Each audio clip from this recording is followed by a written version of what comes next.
ज्यांच्यावरती तुम्ही FIR दाखल केल्या आहेत ते सर्वसामान्य मुलं होते ना कॉलेजमध्ये शिकणारे.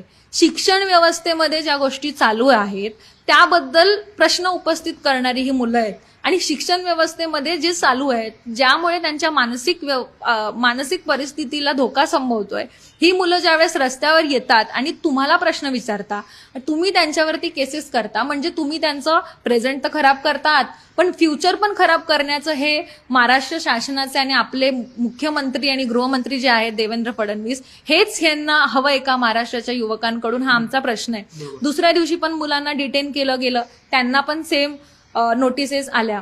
आणि काल मला हे नमूद करायचंय की 21 तारखेला रात्री 12 वाजता जी जमावबंदी मुंबई पोलिसांनी लागू केली होती ती जमावबंदी संपली होती आणि आज जी जमावबंदी महाराष्ट्रामध्ये लागू आहे त्याच्या ऑर्डर्स काल रात्री 12 पासून सुरू झाल्या.